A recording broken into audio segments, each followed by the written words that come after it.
Hello, hello, hello, and welcome back, Rec League. We have a beautiful 10 o'clock game in front of you between Mountain versus Airdrake, the first of the last games of week 1, I should say. My name's Darth Ted, and with me is Mr. Neat. How's it going?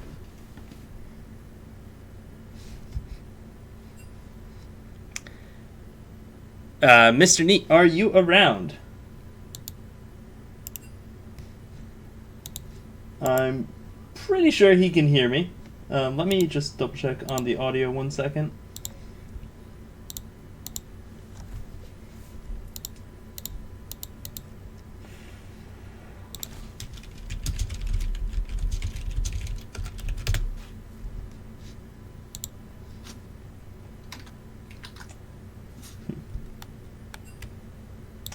I'm sorry, folks. Having some Discord issues right now. Something's going wrong. We will figure it out real quickly, momentarily.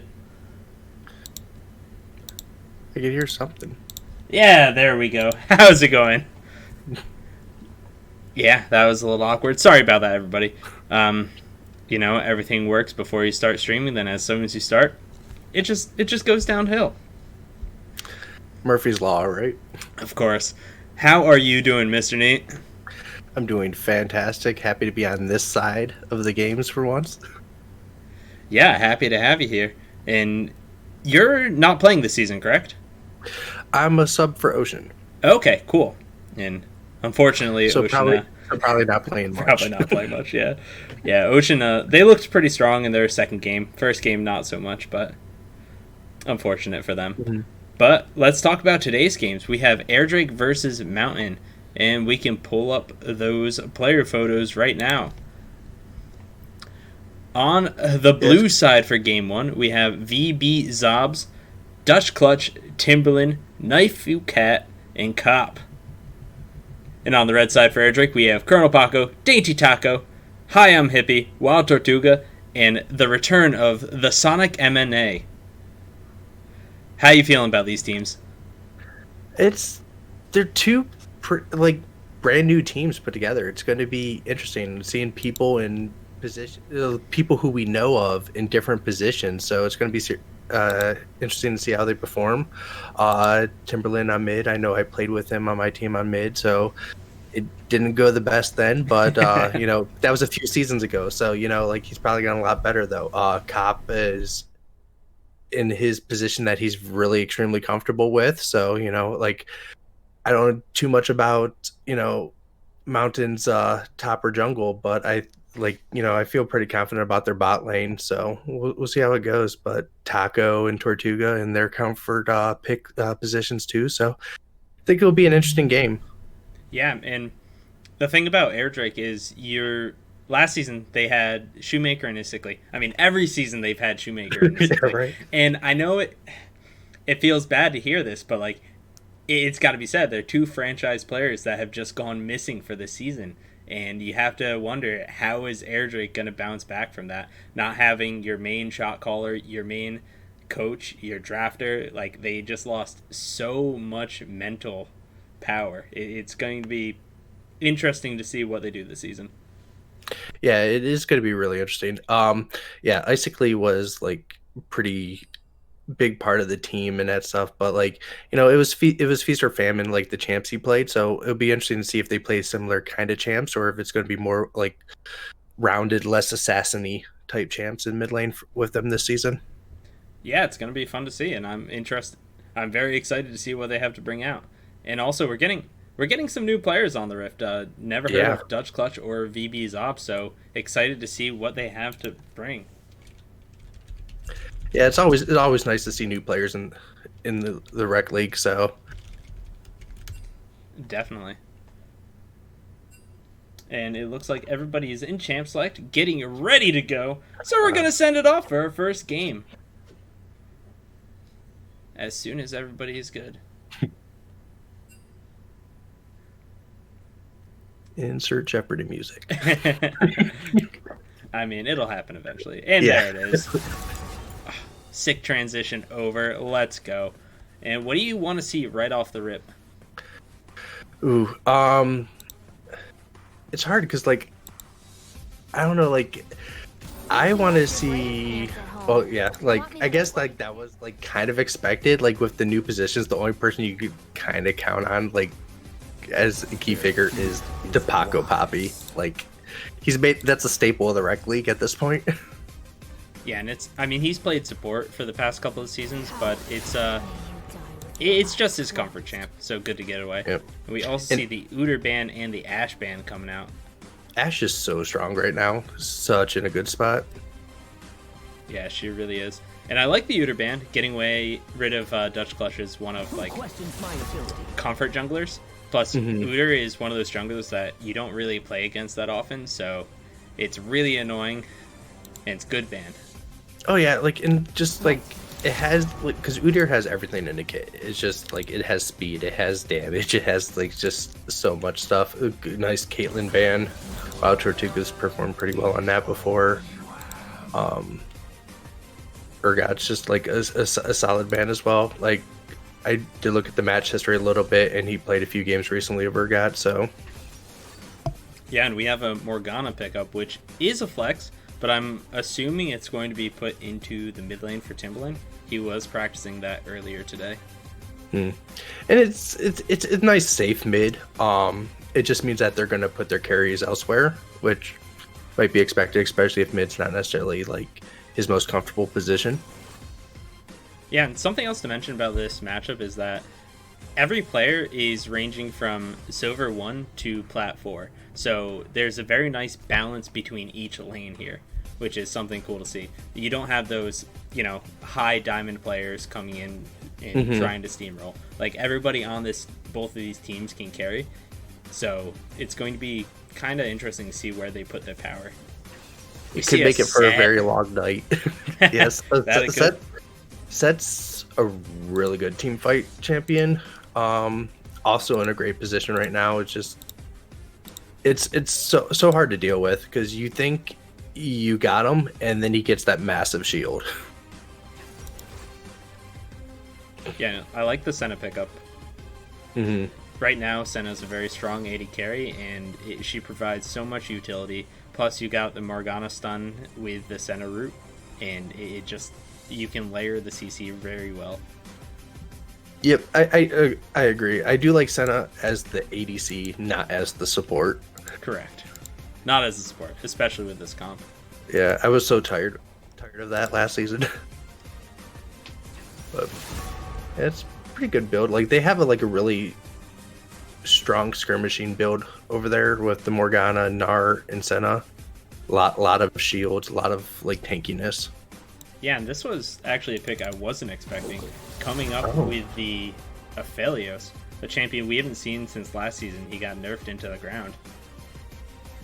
It's going to be interesting. Aphelios, I think, is a really high skill cap ADC, so I hope he performs well on it. Like, I see a lot more bad Aphelioses than I do good, but when you do well on Aphelios, you're so dominating in lane. That is true. But yeah, it'll be interesting to see. We also see a Rams ban coming out, Viger ban, and a Fiora ban. So if they ban Viger, then they don't think the Morgana is going mid. Or maybe they're banning Viger support. Yeah. Probably not, but you never know. It's a possibility. It is an actual thing regularly, so who knows?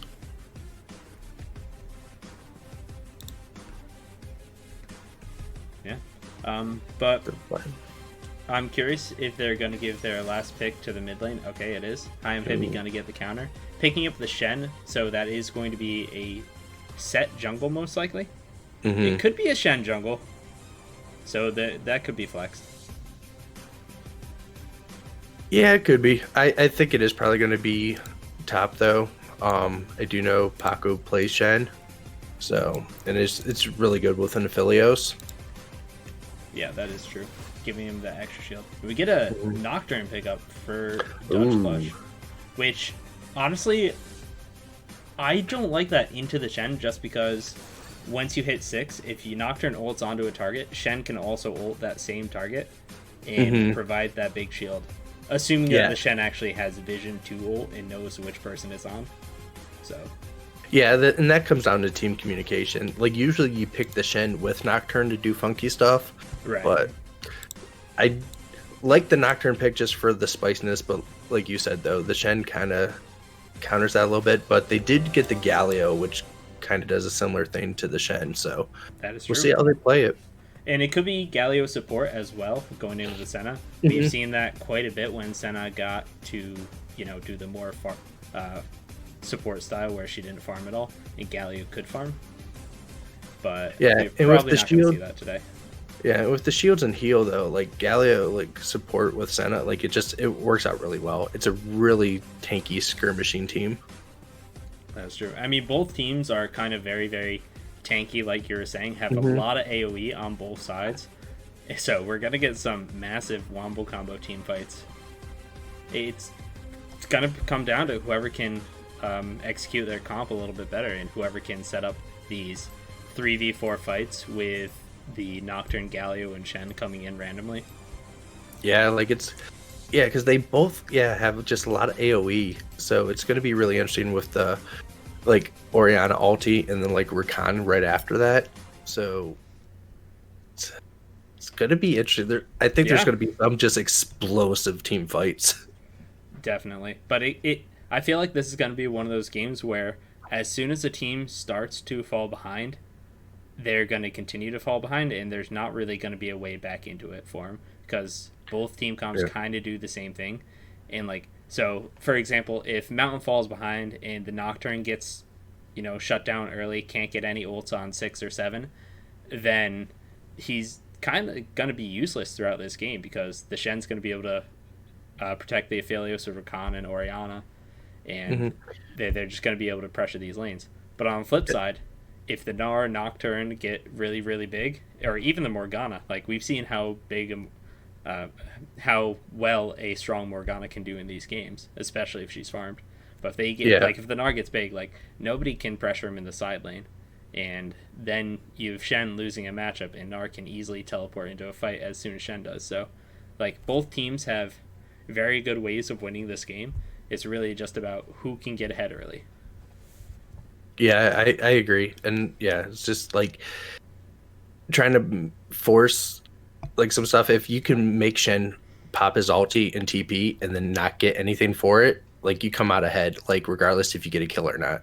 And so it's going to be that, like, and like you said too, like whichever team gets behind, like, and that's where the skill cap comes into play, where they're like you said, like plat 4 and silver 1, like average, like that's the difference between like a plat 1 and diamond players. Like they can play from behind and still pick up a game. You're not going to have that as much in this kind of mix of players. You get that a little bit, but we'll see. Like, I hope it's a close game all the way to the finish. Yeah, me too. And if it is a close game, it's going to come down to basically shot calling and macro movement. And that's the stuff I live for. Oh, yeah. It is going to be too. I think this game is going to be heavily on which support and jungle wards the most. All right. And we'll have to see how Sonic plays on support because we've seen him on 80 carry pretty much his whole rec league career. So we're definitely looking at this Rakan. Mm-hmm. At least it's the same lane, so he's got that to go for him. That he does. All right, so 2 questions before we get into the game. 30 seconds left on the delay. First question: who's gonna win this first game? Call it now. I'm going to go with my boys on air. All right, the Air Drake. Just to be controversial, I'll take Gromp. Or sorry, not Gromp. Crux. Oh, Mountain. Oh my God. I get all the teams. You'll get there eventually. Oh, right? no. I just watched the other game. I'm sorry. Yeah, I know. Folks. It does get confusing. All right, and the other question: who's getting first blood? Ooh, I think Morgana's going to get first blooded. Ooh, okay. So who's going to get the kill then? Dainty Taco. All right, we got a set ganking up the mid. I like it. We do see Timberland going for that ignite, trying to be a little bit more aggressive, and we have 2 TPs on the side of Air Drake. It's going to be interesting. Yeah, I do like the ignite pickup here. Like with the TP, like I just don't think they're going to get as much value for it out of the Morgana right now. That's fair. Yeah. All right. I think VB Zobs is going to get first blood onto Colonel Paco with help from Dutch Clutch. Paco's going to push up a little bit too aggressively, and Dutch Clutch is just going to walk in and be able to fear him up. A little bit of CC, and that's a dead Paco. We'll have to see what happens, though. Now, what level is that going to happen at? 5. Right before Paco can ult to help another lane. It's going to happen at 5. But here we have getting onto the Rift for our last series of the night. Mountain versus the Air Drake.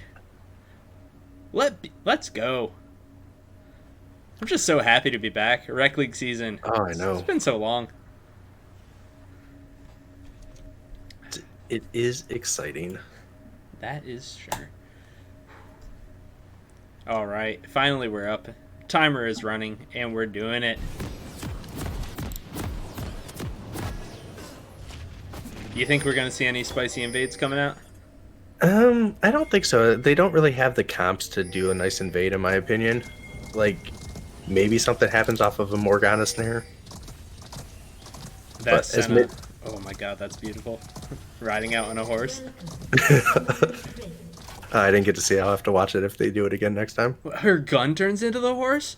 What? Oh. That's a crazy skin. Holy crap, that's great. That is awesome. Yeah, it looks like we have a 5-stack going on right now. Nothing really happening. No, Everybody not just kind too of much. I like this from Dutch Clutch. Basically, stepping up, getting this tri-warded, just so you know if Set tries to invade your blue side, and then picking up a sweeper. Just to be able to clear vision. Nocturne doesn't really have much to fear from a Set if getting invaded upon. You have that fear to kind of push him away in the spell shield for the stun.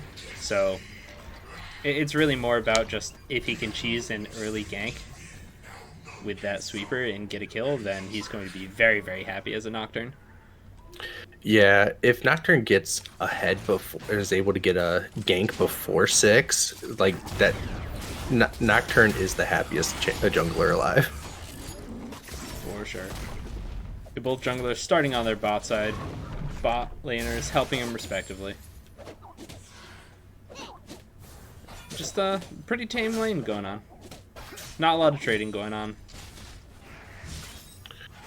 Yeah, I think what's going to be interesting though is mid lane, like because Orianna doesn't need to use as much mana to do damage as Morgana does, so I think that's going to be a key factor in that lane. That's for sure. And the passive on Orianna, given that extra auto attack damage, makes it a really strong champion.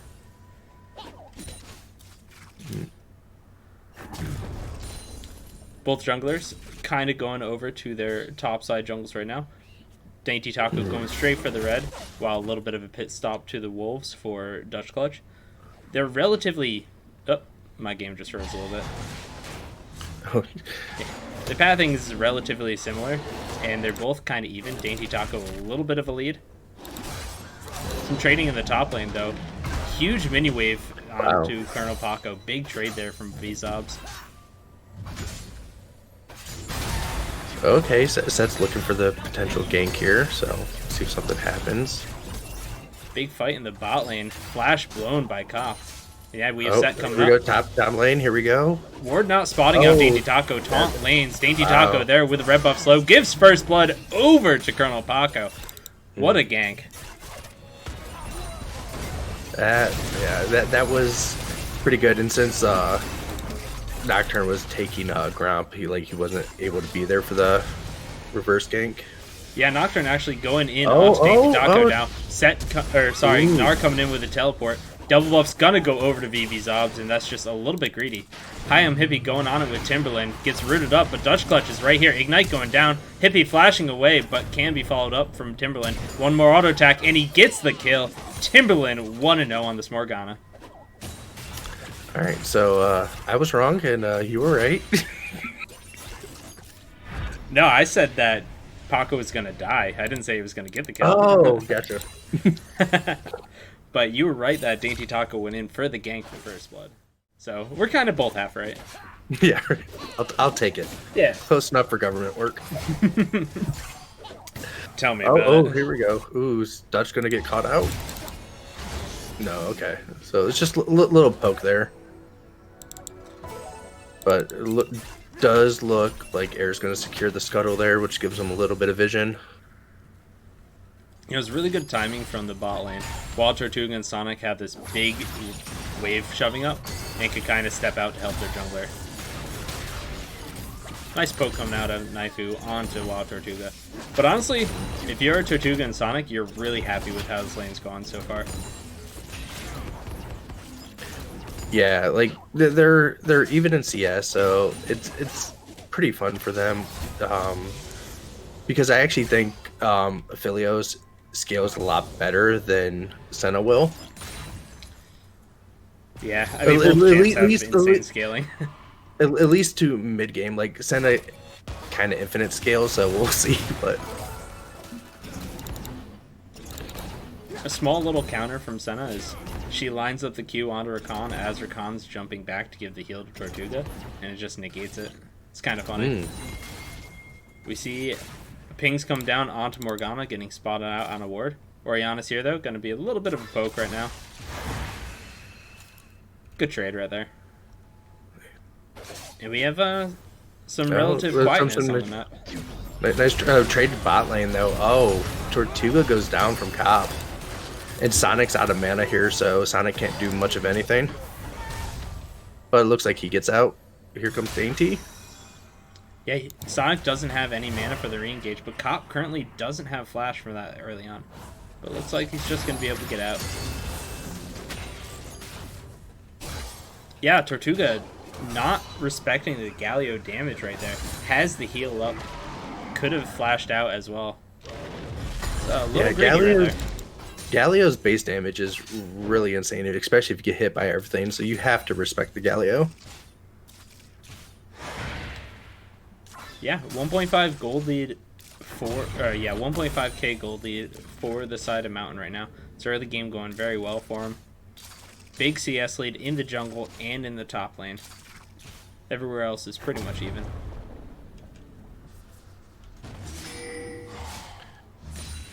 Yeah, Morgana's pushing up a little bit, which is what Morgana does. So Ori's actually liking that because early on, until Morgana gets some items, it's a lot harder for Morgana to CS. So I think Orianna's going to start picking up a CS lead here. Yeah, we'll have to see how it goes. I like this from Timberland, though. Getting pressure in the lane, walking up into the river, putting down some vision just to find out where Set is. Just helping his team, helping his jungle scale up till 6, and keeping everybody safe. Yep, that's the support main mentality right there. Yeah, it is. Right. See Colonel Baco setting up a little bit of a freeze in the top lane, getting this mini wave kind of under the turret. Set is on the opposite side of the map, though, so not really going to be in a gankable state.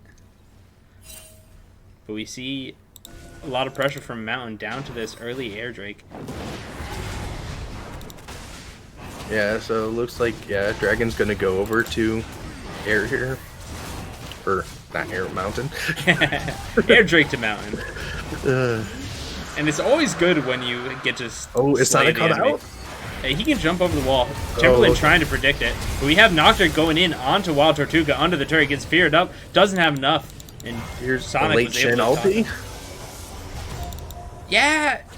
I don't know what that Shen ult was. It was way too behind the play. Yeah.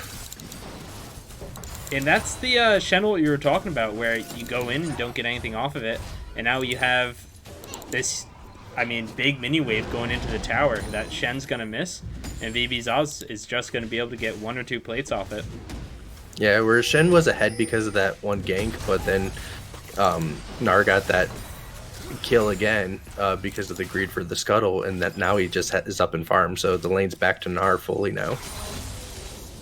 True, but the same thing is happening in the mid lane. Higham Hippie pushing it in, getting this cannon minion into the turret. Timberland will be here to pick it up, but right now it's a 20 CS lead. It should be cut down a little bit. I do like the double Dorans on Ori. It's just give her a little more edge to clear the minions a little bit easier. That is for sure. And what do you think about going the tier build on Orianna? That one, I don't know if you need that necessarily, especially if you start double Dorns right away. Like, if you were going to go tier, I would have went like a Crystal or something earlier, instead of a second tier. But we'll see. Like, I think Ori's just trying to play the long farm game with Morgana, so then tier's not so bad in that. Gets the extra shield, so Ori won't ever get bursted by Morgana then too. That is true. And we see in the top lane, Colonel Paco kind of shoving into VB's obs. This lane's honestly going to be a little bit boring, but we do have Nocturne hovering around. The Mega Gnar charger is almost up. Paco goes in with Nocturne right there, and he's going to get sphered up, flashes away, doesn't have anything else. Good ult or jump from VB's obs. That gets was the really kill with the great. ult. And that was perfect timing. Paco just taunted Gnar, and so he didn't even have that to try to escape out, so good heads up play by Nocturne. Yeah, and honestly, a little bit of a greedy play there from Paco. Like, he didn't have any idea where the other jungler was, and he tried to go for the play, but I can see the reasoning behind it. You build up a big mini wave, you get the taunt, you do some damage, and you make him back out. Fighting the bot lane, though. Sonic M&A going super low. Knifeu Cat doing a lot of damage. They have to back away. Harrow's going to go over to Mountain there. Yeah, and BB Zob's doing so much damage to Dainty Taco. This looks like a really good start for Mountain. It really, really does.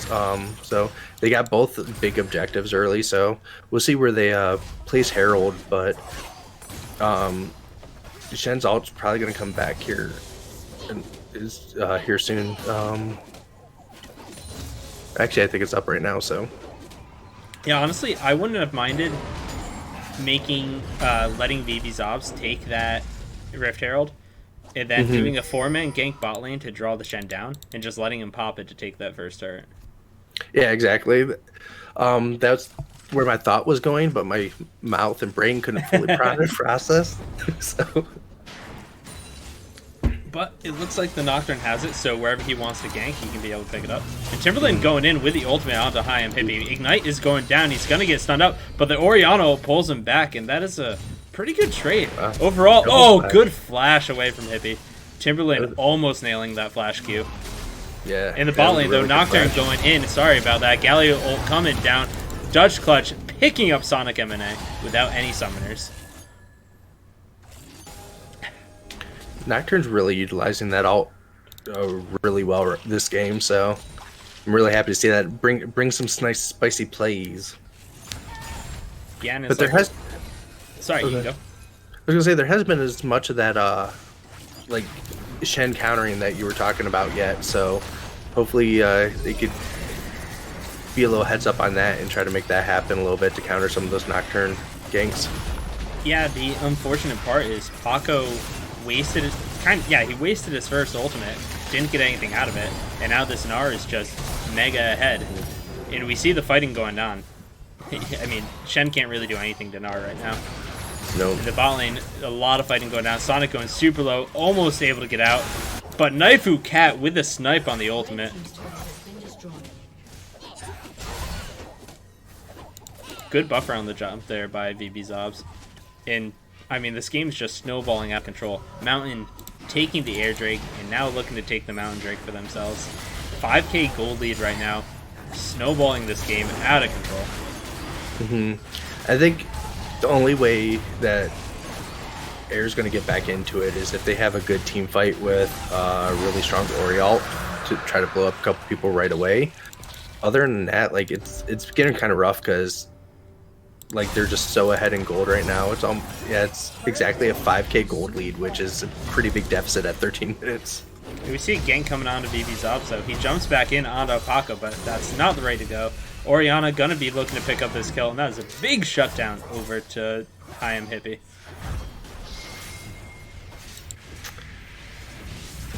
And you know, that's kind of the play you gotta make, right? you notice that somebody's shoving in the entire time, the rest of the team just goes back, and that's some free money for you. And it couldn't have gone on to a better person too on her team than Ori. Yeah, and I mean, Air, it looks bad, but Air's not out of this. They're still scaling pretty heavily. They got the Orianna, who needs that tier stack. Aphelios is just about to hit IE. Like, there's so much for them to do, and there's so much room for them to scale. We have this Gnar coming in, though. He teleports down to full pressure. And he's just being really, really annoying to this bot lane, not letting them reset. Well, that's what Gnar does. Yeah, and I really like it because it gives Knife and Cop a lot of free time in this top lane with the turret. Mm-hmm. Yeah, they rotate in, yeah, and so now Air's just going to catch up by doing their own rotation to match now. So they're behind on that rotation, and that really gives, like you said, Knife and Cap a lot of time up there. Yeah, and Dainty Taco nice stepping damage. up to the turret, but I mean, he's just getting chunked right now. And this is kind of the thing I was talking about Air Drake. Like, they don't really have their main shot caller anymore, so they look a little bit lost on what to do. Oh, Dainty Taco. Oh. He gets the shield, Dutch Clutch is here. Shen ult comes down. They're able to stay alive. Galio ult's coming out as well. Tong comes down. Knife gets the kill onto Sonic, but Dainty Taco is able to get away. He's going to be running straight into the Gnar. Never mind. Ignite takes him out. Cop still there. Gnar saving his life, though. It's that shield, though. Like, on set, it's just like... Wait, Kurapaka going in, getting the kill onto Cop, looking for more onto VB's ops. Gnarl is going to be up, though. Gets two-man and is going to run away. Red buff is on. Gets a nice double slow. He has flash up, can't get out, but the taunt is down, and he's going to die to Shen. And now, the Shen is 4-1 right now. Was super behind in lane, but, I mean, picking up all those kills and some shutdowns is really, really good for Colonel Paco. Yeah, they're still down in gold. Like, they've closed it a little bit more, but it was 6-1. Now it's 9-5, so they've actually came back 4-3 in kills so far. So, like, they just got to keep making these little advancements as best they can. But yeah, it's pretty crazy. Yeah, definitely. And the money is, I mean, kind of going into the right pockets. You'd rather onto the Orianna or the Aphelios, but honestly, getting the Shen buff in this 1v1 matchup is not going to be bad at all. The Gnar is building towards it, right? You have the Frozen Mallet and probably the Blade of Rune King coming out next, which Paco needs money if he's going to be able to handle. He needs to be ahead of the Gnar. We have a Rift Herald started up by Dutch Clutch, and Air Drake sniffs it out. Don't know if they're going to be starting it or going for anything here, though. Shen's on the bot side, doesn't have TP or ultimate, but Gnar can't join either. Cop flexing a little bit here. Yeah, he's just doing that little dance, allowing Dutch Clutch to just take Herald for free. Oh, Sonic going in and getting, but the Black Shield is down on Knife Cat, so no follow-up there. Oh! That was a solid play. Yeah, Timberland. Timberland going in, doing a lot of work here. Zonia's going down, Cop going in as well. But the Orianna ult absolutely blowing him up.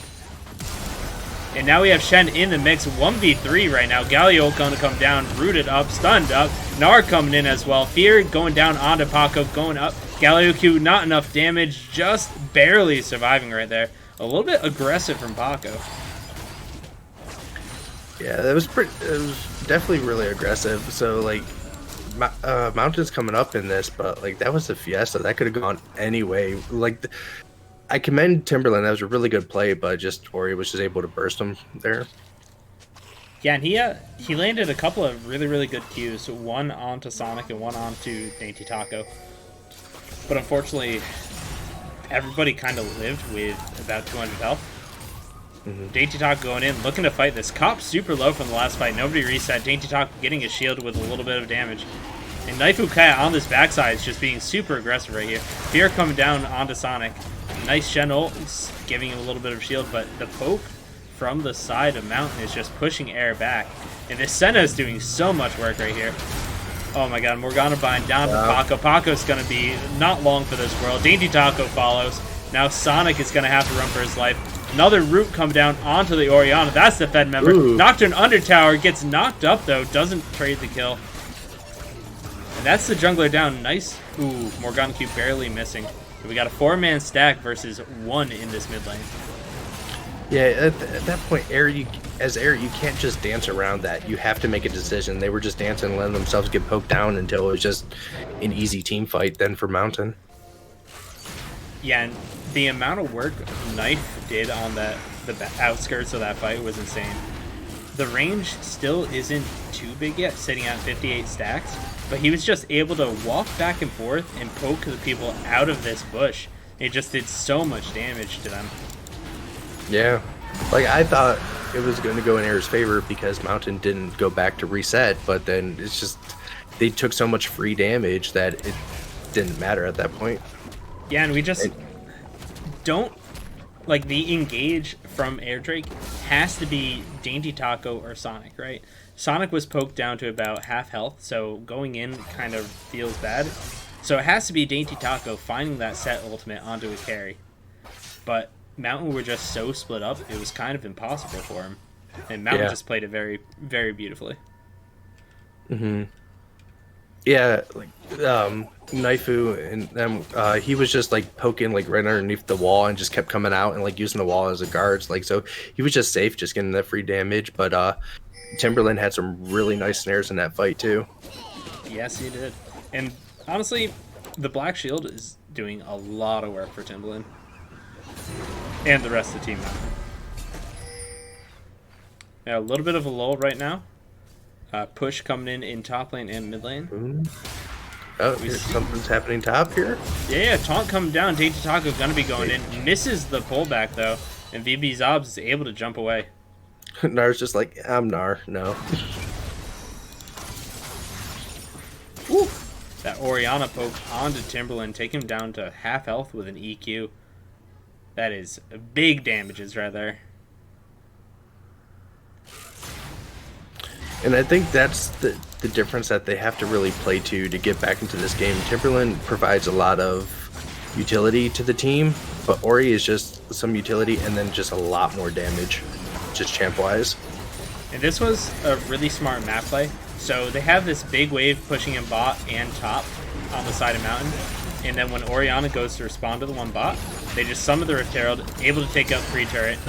And now they're looking for more. Dainty Taco in a bad spot, getting feared up, walking away, but is able to survive. Wall Tortuga's pretty low. Sentinel is not going to be used, though.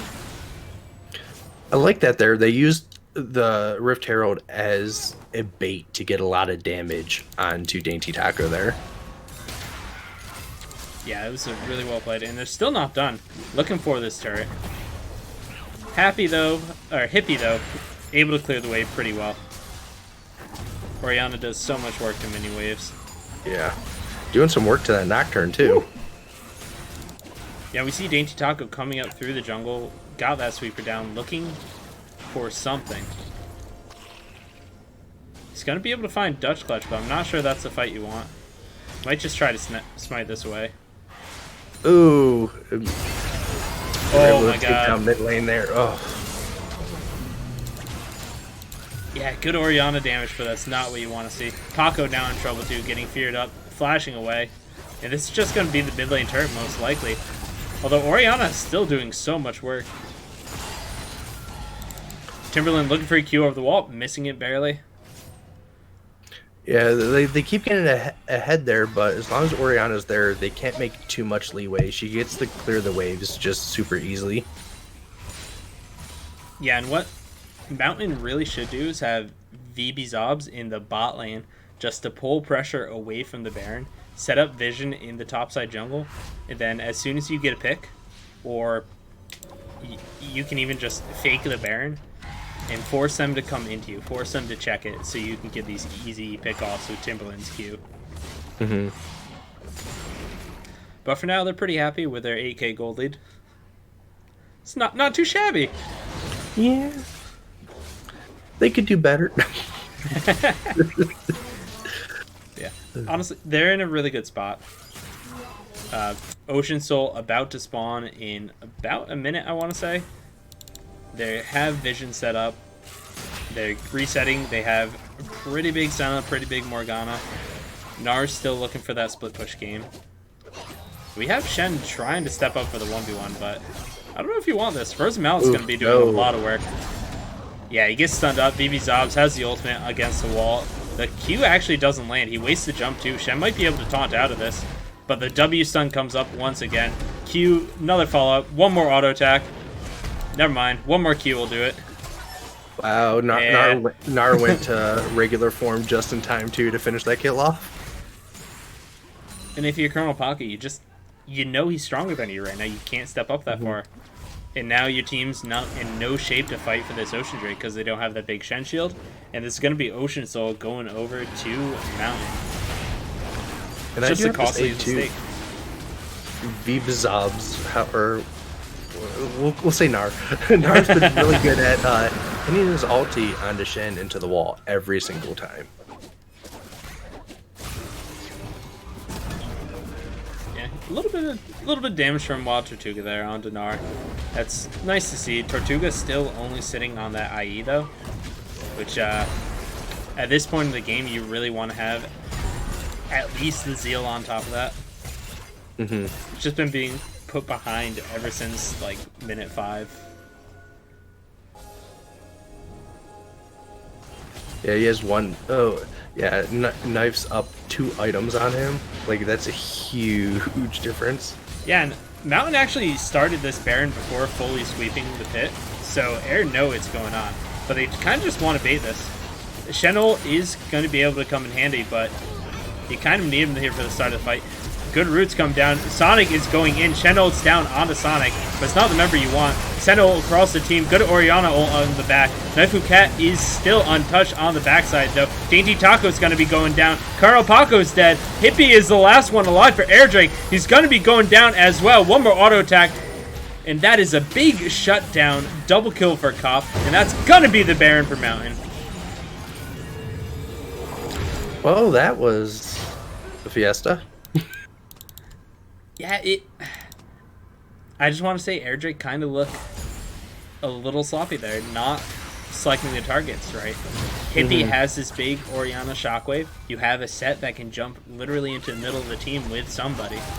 You can, and they're all in the Baron pit, so you can set that up perfectly, but it just looks like they're a little out of sorts, and Mountain took full advantage of it. Well, and the 2 people died aren't even the carries. Like, you still have Senna and you have, like, Gnar up, who are the highest damage dealers currently right now. Gnar, I understand, like, not getting taken down, but Senna should have died there. That is true. She was on the backside of the fight, completely untouched. But it looks like Air's going to be able to save their base for now. Baron push not going to be enough, but there's so much more on the map for them to take. Ooh, Paco getting some damage dealt to him. Yeah, going in with the taunt, getting pushed back by the Gnar once again. He is able to burn the Mega Gnar though, so small positive there for the side of Air, but I mean, this game is looking pretty one-sided right now. And I like now that Gnar doesn't have TP available. They have him sticking with the team, just kind of poking out. Huge damage onto Timberland though from IM Hippie, but it's not going to be enough. Baron minion's way too strong right here. And the only thing that Air Drake really has to worry about is this Orianna ball. That's pretty much it. At this point, you don't lose the game unless you get 5-man Orianna ulted. Paco on the outside looking for something. Cop just going forward with a taunt to scare him off.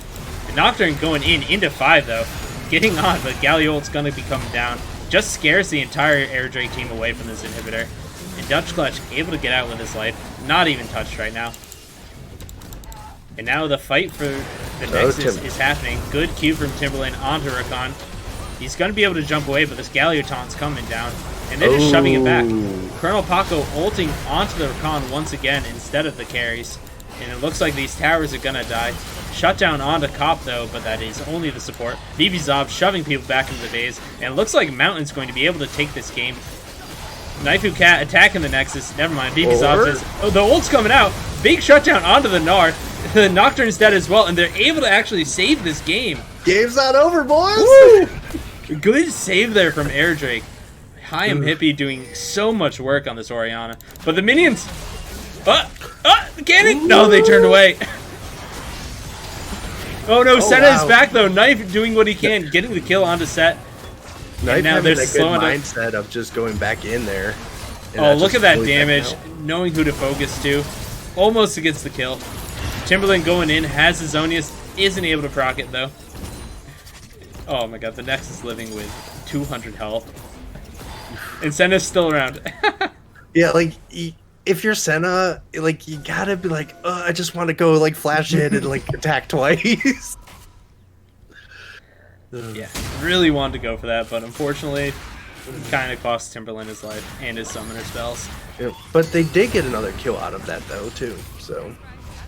Yeah, but you have to ask what's the trade-off, right? Yeah, a 0-5 Set versus a 5-3 Morgana. It's you know, it's whatever.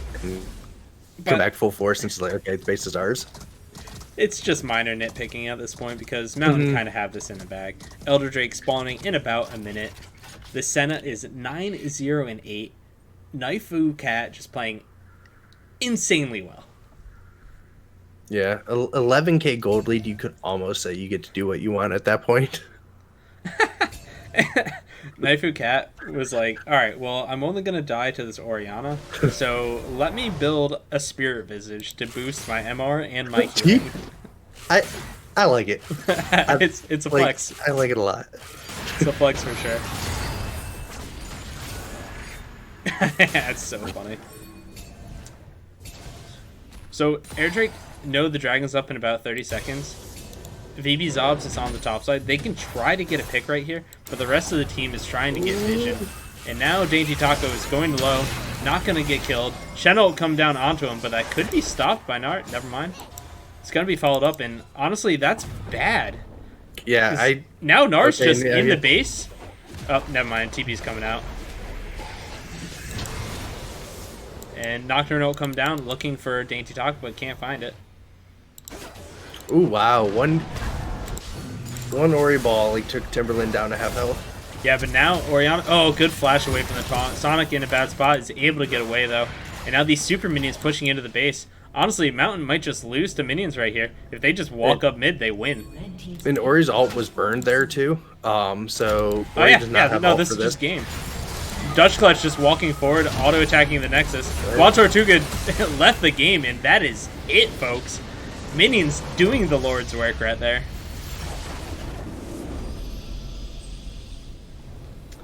That was definitely a fighting game. There's nothing slow about that one.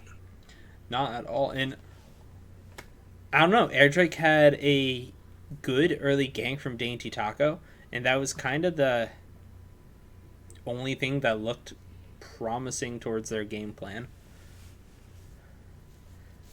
Yeah, it was the heads up play though, like of waiting in a bush, knowing that after the gank they were going to come down for Scuttle, and then Nart was able to get back to top lane and come down and get that kill, so that nullified that gank that they got, and then he was just able to get ahead in CS in top lane and just bully Shen after that point. Yeah, it was a really good play from Dutch Clutch, and the entire Mountain team showed up to play today. Everybody looked good. Cop was doing so much work, just standing there being a giant front line that nobody can really get through, protecting Knife and Timberland. And the Black Shields from Timberland were on point with the Qs. I mean, can't even talk about VB's ops, just taking it to that side lane split push. And, yeah, I mean, again, Knife just played so well. 9-0-8, yeah. One could say he had a perfect game. Yeah, almost. Wait. Yeah, just besides a couple of kills and 2 towers, I think it would have been a perfect game, right? Yeah, he did really well. I haven't seen him play Senna yet, but I was really impressed with how well the bot lane worked there. So, Tortuga and Sonic, it was just really impressive because of the matchup that they had. Yeah, and they did do well. Like, they blew Cop's flash in a 2v2 at like 4 minutes in, which was, I mean, you do that to a Galio, you put so much of that Gallius pressure behind. That's super good for you. But they just kind of got outscaled, and Tortuga wasn't farming the best, so he just didn't have items when it came to these team fights, and it was kind of unfortunate.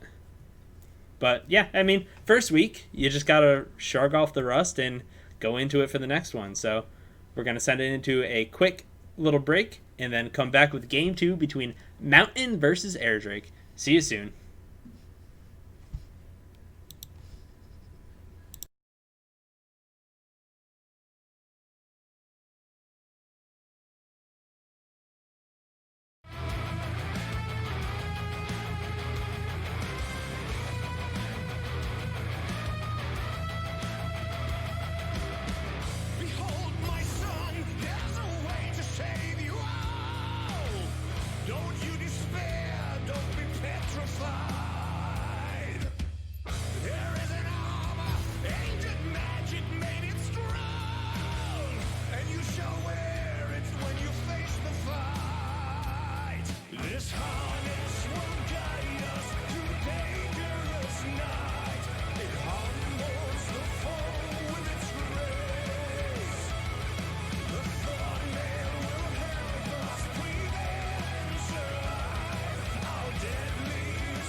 Hello, and welcome back, Rec League. We had a very, very fun, full of bloodiness game between Airdrake and Mountain. Mountain able to come up on top. How you doing, Miss Neat? Tell us about that first game. Whew, that was a bloody battle for the ages there. It was really good. It was actually very surprising. People performed in certain positions, like Timberland, much better than I thought. He did play like a support mid, but was a lot more effective than I thought Morgana was going to be against the Oriana. So it was a crazy game. I'm just hoping that Eric could bounce back and fight this one and and another 1-1. Yeah, and like you said, Air just it just looked like they had a little bit of jitters. They were a little lost, and the map play from Mountain was really, really superb. They made some really, really clean plays and able to take a lead and snowball with it. And we'll have to see what they have in game 2. Yeah, like their team fights were just like really, really good, and it could have been too because they were so far ahead. But like they executed, they got the snares, they got everything that they needed to on time. So it's just there were some awkward Shen ults there that I think if they had them in better spots, they could have mitigated some of that early damage. Yeah, and honestly, that comes a lot from the Nocturne just turning the whole map dark, and it really means your team has to have that coordination and communication, which it just didn't look like Airdrake had. And I mean, it's week 1; that's to be expected, right? They lost, with Sickly and Shoemaker. You have to say it again, and we'll have to see how they pull it out in game 2. But it looks like we're getting into Champ Select in a little bit. Should be good. What are you expecting for picks and bans? Are you thinking the same thing? We're gonna have 2 kind of team fighting comps, or what? Yeah, I think it's gonna be pretty much the same. I'm wondering if they're gonna ban Gnar just to try to be more comfort, but I don't see Mountain changing up their bans too much here. We see the Wukong and the Poppy ban both were first banned last time, so stick to the guns. That's a good ban. Yep, the Nocturne. Dutch Clutch looking really, really good on that. Which I think means they're going to leave the Udyr open. Ashe ban again, to be expected. Yeah, and honestly, Tortuga didn't look great on the Aphelios. Honestly, it's a high skill champ, but if you take away his main comfort champ of Ashe, like, he's going to be a tier below. And then Caitlyn was also taken away, which is another champ I know he plays too. Yeah, quite a bit. And they do have first picks, so you might pick that Caitlyn up if they want.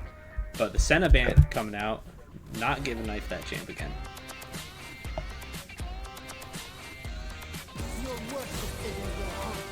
Ooh, and the self ban on Morgana, not giving it to Sonic or Hippie. Interesting. I like it. So it is first pickable, and the Black Shield does give you so much room to work around team fights, just allowing one member to not get CC'd for the longest time. And that's kind of what was Mountain's strong point, right? Getting these big... Ooh, my God, we got a first big Draven. Oh, let's go. Hello. That is a fighting champion if I've ever seen one. Oh, hell yeah.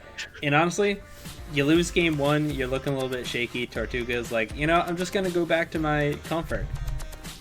Right? Like, how can you not have confidence when you're Draven? Like, he is confidence himself. Like... But unfortunately, that does leave up Caitlyn, who is... I mean, the lane is a skill lane, but Caitlyn just has the advantage with that range. So we'll have to see how Tortuga plays into it. It's going to come to like a lot of the sports because, yeah, if Draven steps up, he gets netted and then shot and just so much damage in the trade. Draven's going to do damage too. It just probably only gets one hit off in that trade, though. Ooh, and a Viger pickup. Could go to Cop, could go to Timberland. Most likely going to be mid. Spicy damage champions already.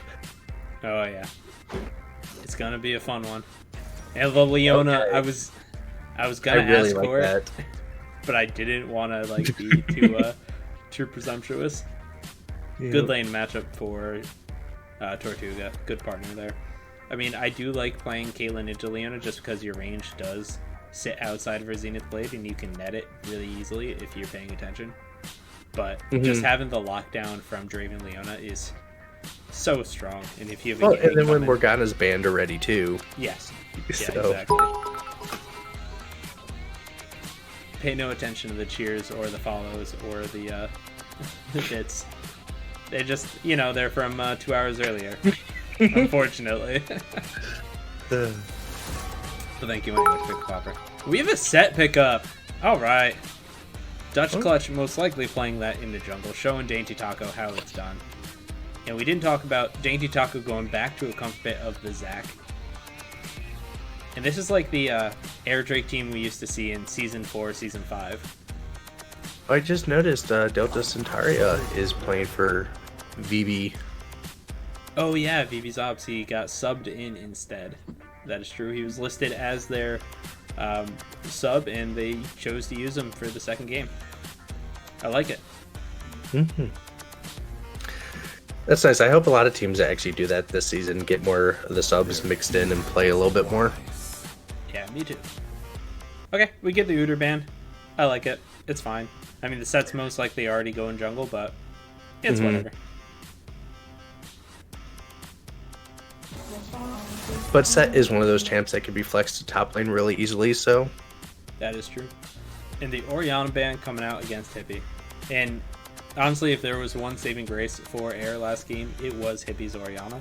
It did a lot of damage and was clearing out many waves, and it kind of stalled the game out for them really, really well. So having that take away, we have to see what Hippie does. Nautilus bans. It was pretty good, even though Leona's actually really good into Nautilus. Yeah, how's the Leona Galio matchup? That one, I think that one actually goes to Galio too, because if Leona comes in, the Galio just taunts.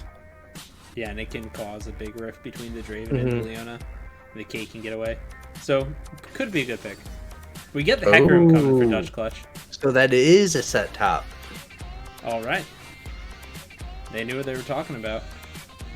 Or unless they're 200 IQ and us, it is a Hecarim top. But Hecarim I don't think so. Yeah. Timberland on a Hecarim mid. That would be interesting. And we're going to get the Fiora coming out from Colonel Paco. Putting him on a carry split push champ. So... I don't know. How is that matchup set versus Fiora? I haven't seen it. I honestly don't know much about it, but it's kind of like every Fiora matchup. It's got to be a skill matchup, right? If Fiora can land the parries, can land the her mini game of hitting the vitals, then and I do know Paco can play Fiora, so... I've seen two sides of that coin. I've seen him being 8-0, and I've seen him being 0-8. Yeah, the fact is he can have those 8-0 games. We just have to see which one shows up. But the last pick, going to support for Cop, pulling out the Galio, listening into us. Interesting, okay. We're not so now, Caston, though, is really good into Vygar. So, that's going to... Vygar top, set mid? Honestly, I wouldn't mind that. I think that's honestly better matchups. Having the Vygar it would be a better matchup against Casson. Like, as set, you'd be like, okay, jump into me. Like, this is going to be the end of you. Yeah, but all around, I think it's a very well-rounded comp from the side of Air Drake. They have really good scaling from Caston and Fiora. They have really good gank setup early from Zac. He can put a lot of pressure down on lanes. And if I'm Dainty Taco, I'm looking towards the spot lane for ganks, right? Leona and Draven have a lot of lockdown with the Zac. And although Caitlyn has range, Galio can easily be blown up in the early game. So, and the thing is too with Hecarim on a mountain there, Hecarim doesn't feel good running into a Leona. Like for bot lane. So now you're looking at top lane, which I think is also really good. So Fiora is only going to be able to parry one ability. And if it's depending on if it's Hecarim or set, like Fiora is still dead in a lot of those fights then. That is true. because the other part the other ability keeps her there. So I'm expecting a lot of play in top lane from Hecarim. So we'll see how that pans out. Yeah, it'll be a fun one to watch. And honestly, the Hecarim kind of feels a little bit out of left field in this team comp. Hmm. Yes, the Galio can go in on you, but you're going to be moving so fast that you're probably going to leave the Galio ult behind. And you have this Viger Caitlyn backline, which is just, it provides so much poke and so much damage. But if they get left alone, like Kassadin's going to have a field day. Yeah, I I think think, Cast yeah. is going to go up ahead a lot in Vigar because there's no reason, period, that Cast just doesn't go hyper aggressive as soon as he hits 6. Yeah, and I mean, it will depend on how Hippie does in the early game. If he can kind of stay alive level 1 through 5, then he should be all set. Yeah. But, I mean, who knows? He could get absolutely blown up by this hacker room coming from behind you. Yeah, like Hecarim does need to make some at least his appearance known in mid to make to allow Vigar to farm so he doesn't get bullied. Because Yeah, if Vigar gets behind and can't get that farm, then Vigar is just kind of dead until he true. does. But you always do have that baby cage as a huge, Hmm. big, like, game slower. Oh So yeah. you put it down, then people can't step up to the turret, and then you can kind of free farm for a little bit. And I mean, I think it's really for Airdrake not to lose this game. It's really going to come down onto Paco not getting beat in the 1v1 in top lane. If this So Fiora can stay even or get ahead, then they're going to have so much pressure throughout the game in the side lane. And the 4 stack of air, it looks so strong. now, if they could execute it right, though, Caston could be in for a world of hurt before 6, though, because Baby Cage Hecarim is a really strong combo if performed right. That is true. So I like I want to see some Baby Cage Hecarim. Vigar is one of my loves of my life in League of Legends. So I Same here, buddy. always want the little black mages to do well. All right. And Mr. Nate, give us a prediction. Who do you think's going to win this game? I want to see Vigar do well, but I think it is going to be air based off of team comp here. All right, and once again, I'll contradict you. I think team comp wise, Air Drakes is a lot more straightforward, but we just saw Mountain absolutely have their number in the first game. So I really think that Mountain's going to be able to play this hard to team comp to a higher level than Air Drake can. But I'm Oh, looking forward to it. oh yeah, one thing's for sure, it is definitely going to be an exciting game again, like last one. So it's not going to be like boring or stally. None of the lanes are really just like sit back and do nothing lanes. So like Fiora and Set both want to fight. Caston wants to fight, so Vigar's going to have to fight. Hecarim is a jungler who's like, I'm going to go to your lane. So Yeah, and I kind of like how they put Hippie on this late game scaling monster. The Oriana, yes, you can do a lot by yourself with that ultimate, but most of the time you need to be set up unless the enemy just walks on top of your ball. So the Kassadin is kind of the opposite. You can just you can get in, you're the flanker, you can do so much work by yourself without having to rely on your teammates. And I'm excited to see what Hippie has to show us. yeah, and I didn't even realize Tortuga played that much Draven. He has over 300,000 mastery on Draven. Oh So yeah, he is a let's Draven main. you know I just maybe, didn't think maybe we were going to tonight's see this the early. League of Draven. So I honestly like we knew Tortuga played Draven, but I didn't expect it this early in the season. hmm so it'll be interesting. Yeah, like if Taco gets like if Taco coordinates well with Leona, it should be an easy bot lane. But the same could be said about the top lane for Hecarim and Set. Yeah, and we did see that a couple of the ganks Taco had were a little bit behind the mark, right? Like there was a call to go, go, go, and the set was just a little bit too slow to reach, and the stun didn't land, and the enemy got out, which is kind of unfortunate. But with the Zac, you have a lot more range than you do on a set, so And a lot more forgiveness too if you miss because you're passive. So That if is true. stuff goes wrong. So and that could also be an interesting thing too. So you have two teleports, right? If Zax does go down, that could be an easy like now it's a 5 against 2, 5 against 3 in bot lane or something if you get the double teleport on Zac Blobs. But you also do have two teleports on the side of Delta and Timberland, so they can follow that up. Mm-hmm. But yeah, I'm expecting a lot of early blood coming out here. So same question as last time. Who do you think takes first blood? Oh god. Let's go with being optimistic and saying Tortuga kills Cop. All right, Tortuga getting an early kill on the cop. We want to see it. I honestly, I think Dutch Clutch is going to try for a gank and get countered by Dainty Taco. He's probably going to die to Tort. I like it. We got a nice 5-point coming out right now. Mountain Drake on the red side, Air on the blue. Looking to tie this one up, going for the 1-1, keeping those Rex stocks even. I'm already disappointed in Vigar. He had an opportunity to get some AP there already and didn't. This is when you do the big BM thing of just dancing in the mid lane, so your enemy does as well, and just chuck a Q at him. Win! Right? +1 AP, baby. Dutch Clutch doing the same kind of thing on Hecarim, dropping that ward, switching over to a Oracle lens. Minions have spawned. Oh, Timberland pulling out the strat.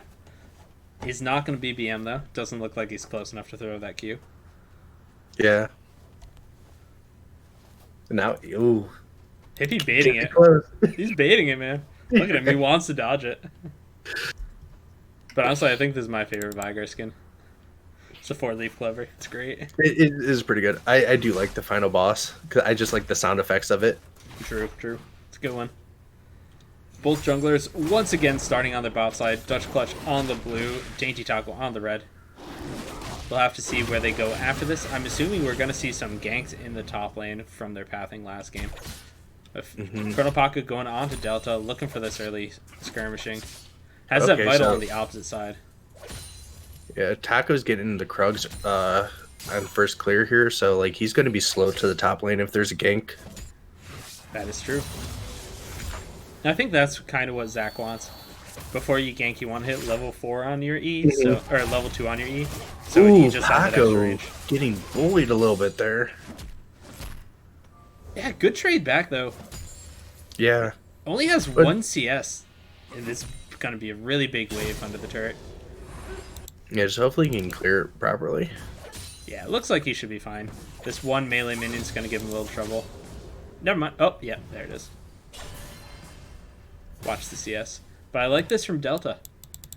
Pushing up, going down, getting vision onto the blue buff, so your Hecarim does have a knowledge of when Zac's going to be there. That's going to be a huge ward in for this early game here. Yeah, Dutch Clutch going on to the red as well. Because that also gives them information too. That tells them right there that he cleared Krugs. And Tortuga just flexing his axis right now. Running onto Knife Cat. Cop going in, getting a nice Zenith Blade. But we see the double taunt coming out. Net coming down onto Sonic. But, I mean, good damage from both sides right there. And overall, honestly, it's pretty even. I don't know who won that trade. Yeah, like mana health, everything just like is pretty close. Like it's just like it looked more exciting than it ended. The big mini wave getting shoved into the turret, but Tortuga is sacrificing. Oh, there's the gank. Oh, good parry from Colonel Paco right there, dodging all the damage coming out from Delta. Woo, close. And now we see Hecarim going in, looking for this blue jungle. Dainty Taco is pretty low, and Dutch Clutch smells blood going in onto Taco, but he's able to jump away. And Dutch Clutch will take this blue buff. Okay, they're all collapsing just to make sure that the blue buff goes to Dutch Clutch. Yeah, and this top lane priority is it's really, really big for Mountain. Colonel Paco chugging a potion. Already used the TP and is super low on health already. It's not looking too good for him. Delta just looking for the skill, baiting out the parry, gets the stun, looking for those auto attacks. Gets a big haymaker, and Colonel Paco's going to have to go back to base again. Dutch Clutch might look for this kill, but doesn't look like he's going for it. It was so close, but it's last hitting right now, but TP's down. He should just be shoving this into the turret top lane. Yeah, he could even back right here. I mean, if it... never mind. I was going to say, this is a big enough wave for him to freeze it and then TP in to keep the freeze. Yeah, I just don't like his decision, what he's doing with it now. He could have done a couple different things, but... Yeah. Slow play is never the answer. Viger coming down, though. Not sure what you want to do here. Spotted out on a couple of wards and the Scuttle Crab. And does give Kassadin free time in this lane. And you were saying this Kassadin's going to be able to get ahead, and he's already up in CS on Viger, which probably shouldn't happen in a melee versus range matchup. No, and what it comes down to too is like, Viger is gonna has to be a little wary on his mana, like early into his first back. Sorry, fighting the bot lane. Tortuga going super low, going on a knife, heals up and is running away. Could one of them just kill each other in bot lane? It's honestly probably gonna happen soon. Yeah, it's like they're getting so low. It's 2 auto attacks on either ADC and they're dead. And they talk nearby. Cop going in, gets the taunt down, but Naifu isn't close enough for the trap. Tortuga's super low. I don't know if you want this. Tortuga's eating that Galio damage. Knife going in. Good flash from Knife to go away. Dainty Taco. Good engage from him.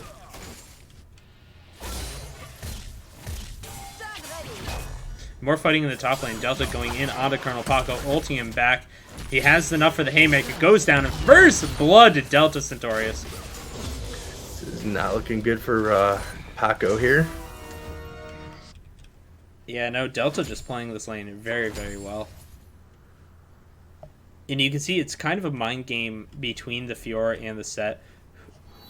When the Fiora is trying to parry the Set, either the pull-in or the haymaker. And unfortunately, Set was able to bait it out. And Paco just didn't have anything else. Yep. So Fiora just dies.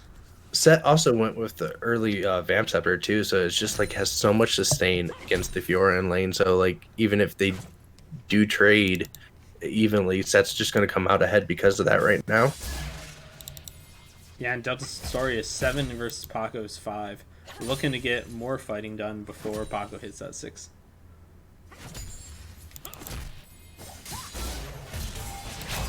Oh, gets the stun off that time, but still isn't 6 yet. Hitting those vitals, just taking so much damage in return. Finally hit 6, but the mini wave's too big. Gank come down the bot lane though, onto Leona, going in. Sonic flashing away, but Hecarim is there. Zac knocking up the Hecarim under turret, misses the stretching strike, but Dutch Clutch dying to Wild Tortuga. Kassadin is here now, Cop is as well, going down super low, flashing away, but there's a Kassadin, you can't really do that. Teleport coming out from the Vigar though. Baby Cage is going to be able to save his support. And that's a big gold stack for the Draven right there. So I called Draven, just didn't call the right person he killed. So. Well, it also wasn't First Blood. Oh, yeah, that's true. Yeah, we were both wrong again. Don't worry about it. It's a hard game to play. First Blood and a bad memory. Yeah, but Draven earning 285 gold plus the 300 from that kill. Looking really good right now. Already has the BF sorted. I mean, this could be the hope for Airdrake, right? Leave topside alone, get this Kassadin fed, get this Draven fed, and hope that Fiora can kind of handle the 1v1.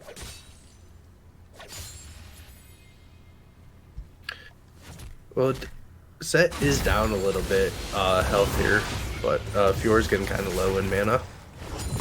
Hippie in the baby cage, just ults away from it. Oh, Hecarim gank in the top lane though. Paco using that parry. It's going to get knocked away. Haymaker come down. Paco flashes away, but the Hecarim is fast. He's a pony. Dash away. And Paco's going to live. Well played by Paco there. Gank in the bot lane. Come down onto Naifu. Stretching strike Mitches. But the good ultimate from Sonic M&A gets the Galio. And now Tortuga's going forward onto Knife. One more auto and the ult could kill him, but unfortunately doesn't go for it. That's a pretty good gank, trading top side for bot side. I like this look from Airdrake. Figuring out where they have to play to in the middle of the game and going to it. Just keeping ganks on the spot lane, keeping the pressure up, allowing this Draven to snowball with that passive. What's nice though is they didn't even trade top for bot because Paco like did really well in escape, so they just came out way ahead on that. Yeah, I just meant trading pressure, right? Giving your top lane up and then allowing for the bot lane to snowball ahead with all this. But Paco is still pushing up really high, knowing this is happening. He has to kind of shove this minion wave in, or at least get it to bounce, which it just did, so he should be good. But he really wants to set up a freeze in front of his lane in order to stay alive. But he dashes forward, Hecarim is here, knocks him back into the set knockback, and that's just going to be a kill. Dutch Clutch slaying Colonel Paco. That time he wasn't so fortunate. Definitely not. And we have Rift Herald available too. They're going to take a couple of plates and then probably summon it. And Airdrake in response going straight towards that Air Dragon. This time claiming their own namesake. That's kind of what you want to do if you have a Fiora on the opposing team is you want to make sure Fiora feels like she can't play. Colonel Paco going in, TPing, uses the parry early. And honestly might be able to save this tower. Gets the eye. One more auto on this tower will do it. Colonel Paco ulting up, going onto Delta, but they're out of tower range. He ults in. Kassadin gonna TP, but Delta slays Colonel Paco with that Haymaker. Hyam Hippie is here. He's gonna be looking for this. But Hecarim is going to be there. Flashes forward with the ultimate. Ultimate from Dutch Clutch is able to get him out. But he's one more auto attack onto Delta. Can't land it. Unfortunate right there from Hippie. Man. Yeah, Paco probably should just cleared the wave there and not engaged 1v2. Yeah, probably, but Tortuga looking for a knife right here. Sonic missing, but he's able to get a double kill. Tortuga so big right now. Blowing heal, but dies anyways to the turret. Oh, no. Unlucky. It's like he stutter stepped back in so that the turret can get that second hit. You know, when you're Draven, you're like, do I catch my axe or do I take a turret shot? And the answer, obviously, is take a turret shot every single time. Yeah, right. That moment when you get baited by yourself. Right, fix Draven axes so they never land in turret range. Just kidding. But yeah, Airdrake, it's the story of this game, right? Kassadin's going ahead of Timberland, 30 CS up. We saw it last game. So this game, Paco pretty far behind the set, but Tortuga really far ahead of Knight, which is what didn't happen last game. The bot lane was very even throughout most of the game.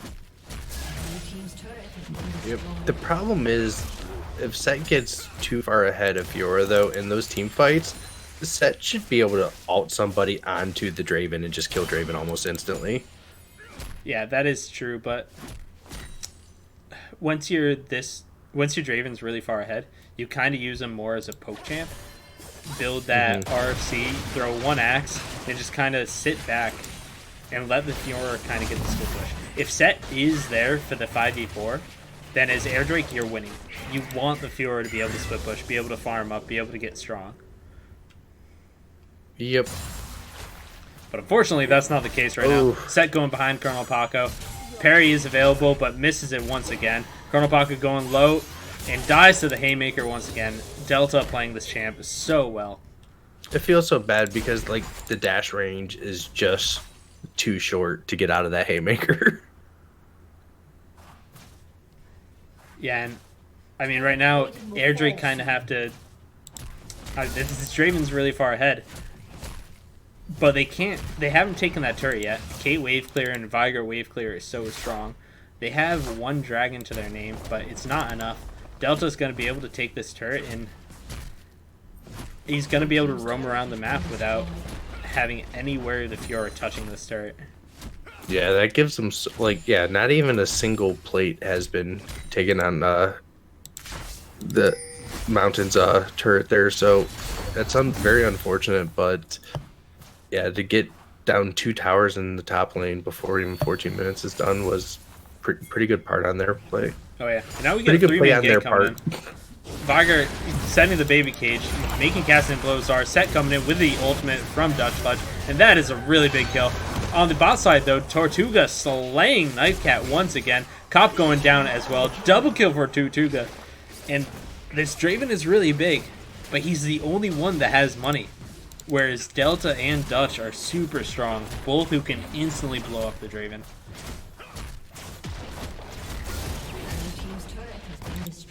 And we see Dainty Taco. Okay, never mind. I thought he was AFK. He was just kind of trying to bait for if they were trying to push this lane. But Tortuga gonna be able to get out of this lane. Minions going to take this turret. Yep, there it is. And now they can roam this Draven around the map, stick him mid lane, stick him top lane, take whichever turret you want, and try to force fights around him and keep him alive.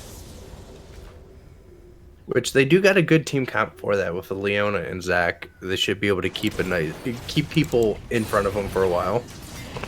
Ooh, Sonic going in onto the Hecarim, but like you're kind of alone right there.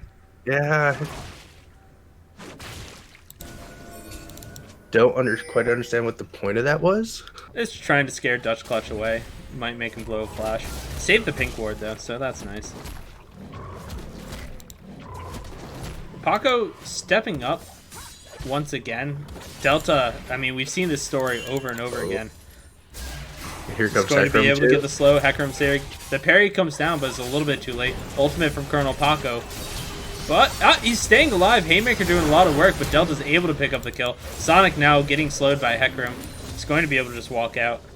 And the 3 stack from Airdrake going onto this mountain, looking to take the other person's namesake as well. But now Tortuga in a bad spot, having to flash away from the baby cage. Set with a nice pull. Shut down going to Viger. And now Delta is... I mean, this guy is doing so much work this game. Dainty Taco getting chased down as well by the Hecarim, but he's just going to walk away. Alright, what's up, Mr. Nate? It's just like... Yeah, it's just like the set's doing so much work right now, and like getting Blade of the Ruin King first item, like because it has the increased damage too for melee, it's just like making him much more impressive against Fiora there. Like now he has multiple ways to keep Fiora in the range to just do all the damage he wants to. It's rough, and as Fiora, like you just feel bad, like because when Fiora's this behind, she just feels like a useless champion. Yeah, all right, so. Dr. Mr. Neat, do me a favor, write me a prescription for Airdrake. How do they win this game? Ooh, I think it comes down to what you were saying. You need 18 doses of Draven, followed by a nice tall glass to Leona and Zac there. So Draven is their only hope. Now, if their casting can do something against the Vigar in that. Yeah, sorry, fight coming down over this Rift Herald. Draven being taken down already. Fiora also dying. Galio taking that one, and they're going to be able to claim this. But let's get back to that prescription. What are you saying? Well, definitely not that. When Fiora then Draven die right away, that's not the prescription. That's against doctor's orders. But yeah, it's just that's going to be Draven has to stay alive in those fights. He can't die like that. But at the same time, too, they know to target him, and with a Vigar baby cage, it's going to be really hard. Yeah, and again, the name of the game for Airdrake right now is scaling. They need to slow down and be able to get to this point where the Cassidin is really strong, the Fiora is strong on the side lane. But they're going in with an engage. Dainty Taco onto Timberland, doing a lot of damage to Draven ult coming across. He gets the knockback onto Knifeu Cat, who flashes away, heals, and they're just running for the hills. That is one kill, but I mean, they lost the turret and almost his inhibitor turret. It's looking a little dire for Airdrake right now.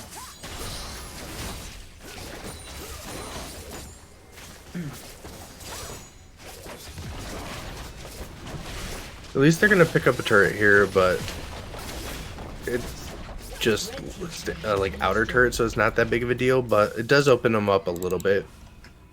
But Set's just pushing the wave again, and then they're going to reset and they're going to come back full power. Yeah, but honestly, there are no objectives on the map right now. Mm-hmm. Baron will spawn in 30 seconds, but I don't think you're strong enough to actually take that right now. This Kassadin is going to be sitting in a side lane, farming up, getting a lot stronger, looking for that level 16. Fiora is also getting funneled farm right now, so hoping to actually finish an item relatively soon. And again, you have this Draven with the RFC and IE. He hits like a tank. We'll skip truck. He hits like a tank. Yeah, right. He's just yeah, and he does. It's just he needs to be able to survive. So because he can't take any damage early, because then he just gets Vigar ulted or something, and then he's out. So he cannot be around the team fight until, like, I think after a couple seconds it's already started. And it's hard because you're Draven. You were 6-1. You're feeling good. You're feeling yourself. And then you get run down by a Hecarim multiple times. Like, you know you're the damage, you know you're the carry right now, but you can't step up because you're just going to get insta-blown up by this Hecarim Set duo. It feels bad. It feels real bad for him. Yep, and there's nothing you could do against the Hecarim there for the most part, unless you drop Leona ult just right on Draven, but then that's a one-person Leona ult. Yeah, but Air just has to play this a little bit more patiently. Don't push up too far. Don't try to fight over these Drakes. They don't mean anything right now. Give up the first two. Save yourself 8 minutes. I don't know why you're here, Colonel Paco. He's just going to die once again. Caitlyn will come down, picking that one up. On the backside, Wild Tortuga doing a little bit of damage to Timberland, but not enough. And I just think the lane assignments from Air just aren't great right now. You need Paco in this top lane farming up this wave while he's teleported. Yeah, like, that didn't do much there. Like, he had teleport up, so there's no reason he had to be in bot lane there. Right. And you want to be around the fight, I guess, but, like, you're not going to win it if it's a 5v5. But good news is Kassadin gets all this free farm. Is going to be looking to get closer to that level 16. And Knife is kind of pretty far behind, sitting at level 10 on this Caitlyn. And there's only one item right now, so they can't actually burn down Baron, which is really good news for Airdrake. But again, they just have to be a lot more patient in this game, because giving over kills and objectives just feels pretty bad. Yeah, and when you're down by like a full item, it does feel bad. We'll have to see here though. Like you said, Draven was 6-1, and then he's died twice. So they know what they got to do. They got to kill the Draven, but Draven's got to stay alive. So it's the game plan. It's like, which one could have just do that better? Yeah, but Mountain don't. I mean, in a 5v5, that's true. But Mountain aren't even looking to that. They're constantly picking people off before the fight even begins and just winning it right there. Like, even in the past 5 minutes. Like, Paco got picked out. There were a couple other people that got picked off. And they don't even need to fight because you're behind. You're not going to fight a 4v5.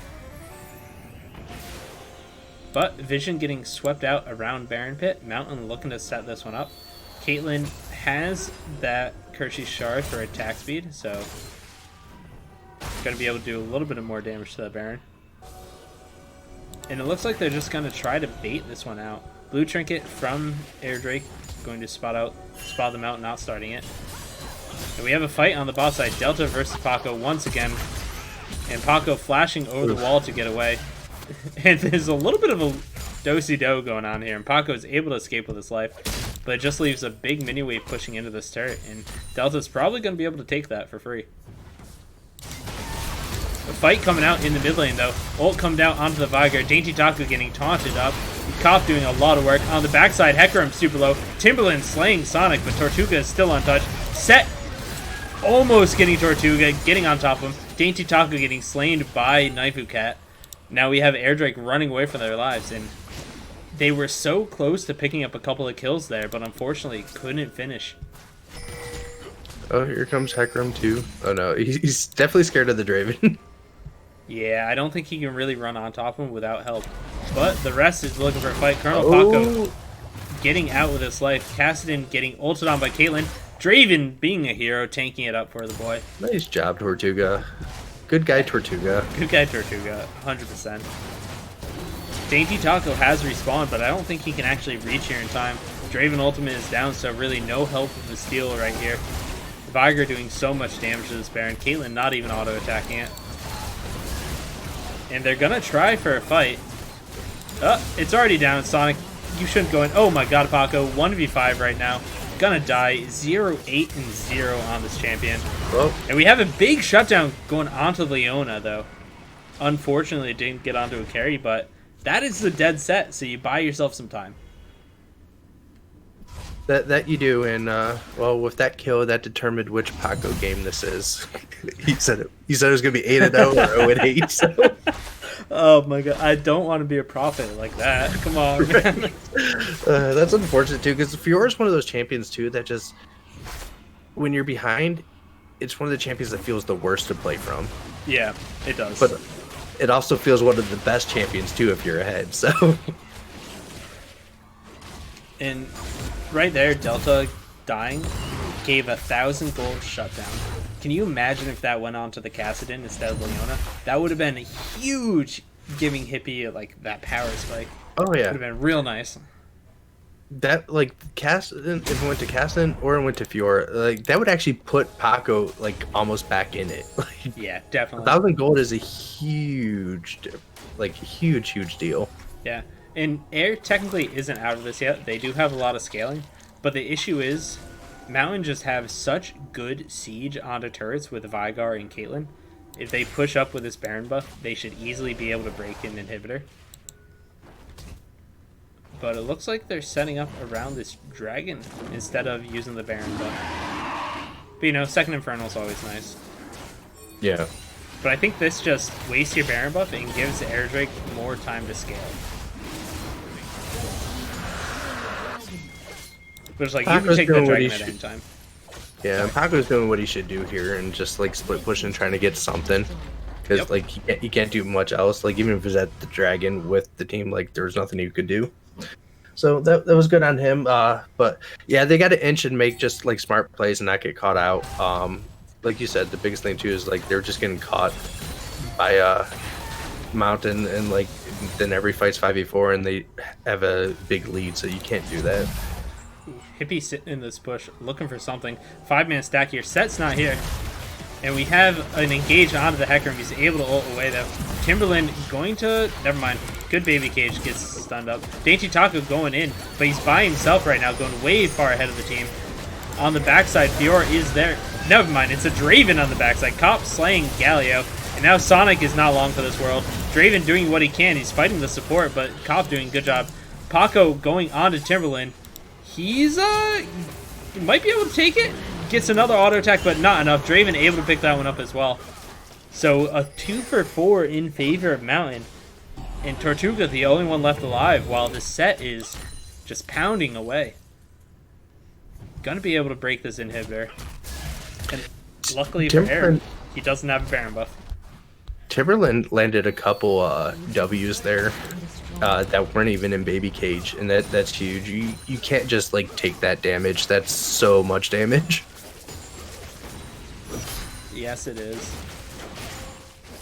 And I mean, that was probably the most hopeful fight for Air they could probably get. Unluckily, while Tortuga was kind of on the wrong side of that fight, he was a little split from his team, so couldn't really go in on anyone other than Cop. But he was still doing damage in that fight. They were able to pick up 2 kills, but the Hecarim lived with 100 health, Veigar lived with 150, and Paco was super close to picking up both of those, but unfortunately just couldn't.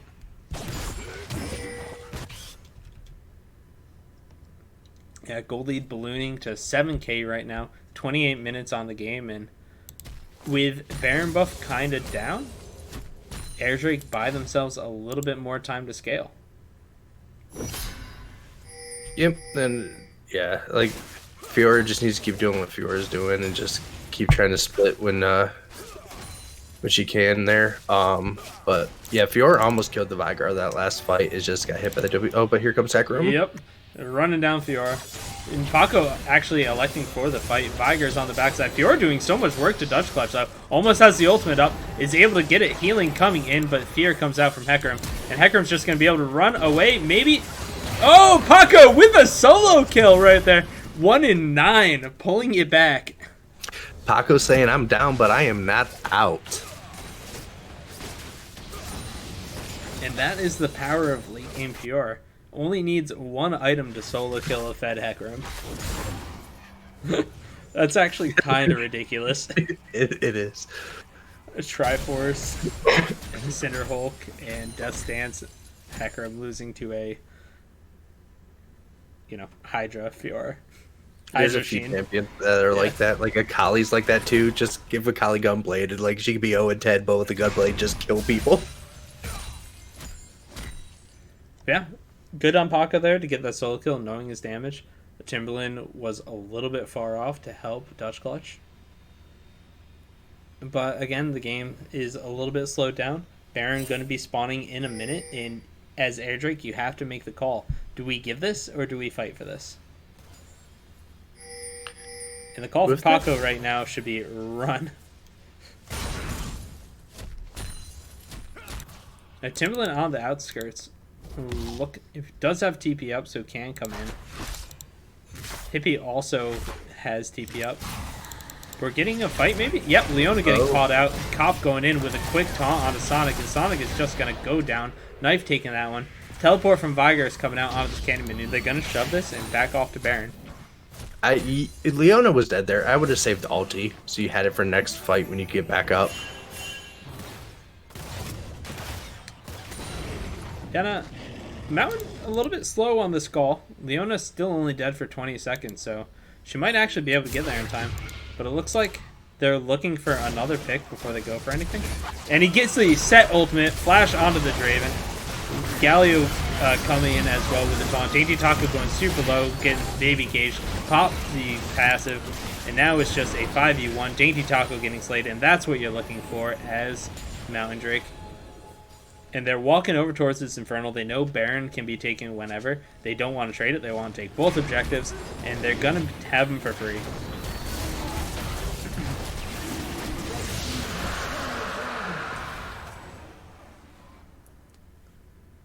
So, as Air Drake, Mr. Neat, do you try to stop this at all, or do you just give up the Baron right here? But at this point, I think you have to give it up. Leona does not have, like, 1, Taco's down. 2, Leona doesn't even have ulti for you to try to do anything. She used it to try to save herself. It is currently up right now. Is it? Oh, is it up? Yeah, Oh, I guess it was quicker than that. Oh, wow, 46 seconds. Okay, I thought it was longer than that, but that was my fault. Oh, no, you're good. Yep, Yeah, it looks like they're making the call to give it. Everybody went back to base. And this is going to be the second Baron for Mountain. Looking real strong right now. 8k gold lead. And, I mean, there's not much else to say. They play this team comp very well. Delta and Dutch coming up huge in this game. And even Timberland, like, he was down in CS, yes, on this Vigar. But his baby cages have been looking so swell. Being able to split off the team, separate Draven from Leona. It's just been very instrumental. And Paco in the side lane, dead once again to Delta Centaurus. Not much else to say. So Paco's a champion against Hecarim, just not against that. Yeah, and now we have a 4-man stack in the mid lane. Cannon minions going to be doing work once it gets to this tower. I want to see Hecarim actually, step up and defend this. That's a pretty big candy minion. Yeah, Taco's looking to try to make a play here. Yeah, but it's a 4v3 right now. Yeah. It will be a 5v4 when set comes around. They're able to take both inhibitor turrets and walk up these inhibitors. And Air Drake's just kind of not making a play and rolling over right now, which is kind of unfortunate. You gotta try to go for something, either the 4-stack or the 3-stack. And they lose all 3 inhibitors right now. Yeah, without even any kind of contention there. Like, just like here's the front door. And now they're just going to have to play a huge wave clear game with a Kassadin mid and a Fiora top. It's kind of not much you can do. Oh my god. Woo, that damage from Timberland was insane. Last auto attack from Knife. Dainty Taco jumping in, but Cop is quickly there to subvert it. And now we have Paco going in, but he gets poked out by the Caitlyn. And Knife is just able to free hit these turrets. One headshot takes it down. And this is probably going to be the game for Airdrake. They're not going in, not trying to fight at all. And we have Galio coming in, Paco dying as well. On the backside, Timberland's going to go down to the Draven. Or the Kassadin, I should say. But Set is on top of the Draven. Tortuga is able to cleanse out, but he's by himself, getting aced. And right there, triple kill for Knife, pulling it back. Tortuga's out of the game. And you have it. Mountain Drake coming up big over Air. And that was crazy. Knife finished 9-3.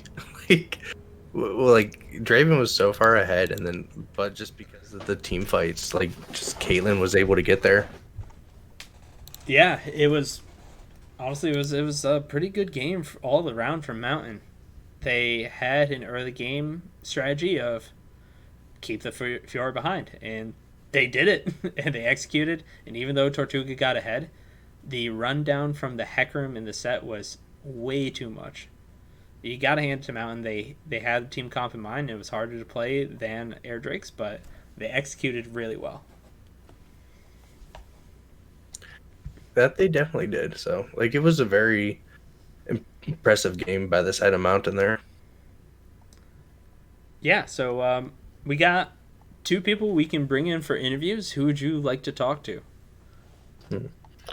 Well, I think we should probably bring in Knife. Okay, Knife for one. That Senna game was absolutely insane. And who do you want for the second? Let's go Timberland. All right, I'll see if they're available to talk. We'll be back in a second. Oh, sorry, that shouldn't have happened. My bad there. That's unfortunate.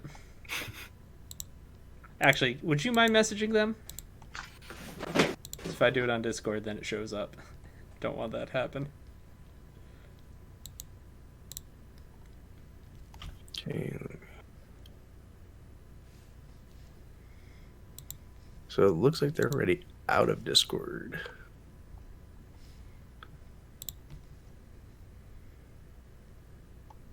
Let me see.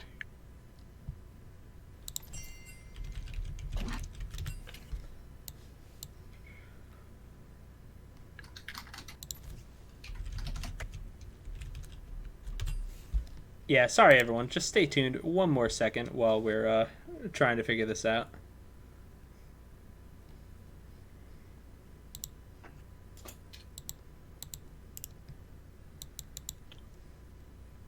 So yeah, Knife said yes to Timberland's not on. So do we want to try to get in Cop? Yeah, sure. We'll bring Cop in.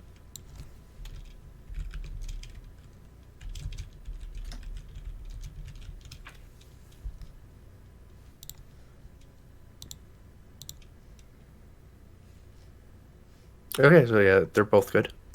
All right. I don't see... Oh, there. Let's move them up right now. Apologies if you can see this. There's a lot of stuff going on. There's Cop, and Knife will be up in just a second. All right. Knife and Cop, how's it going? Congratulations. Oh, thank you very much. Pretty good. Good games, gentlemen.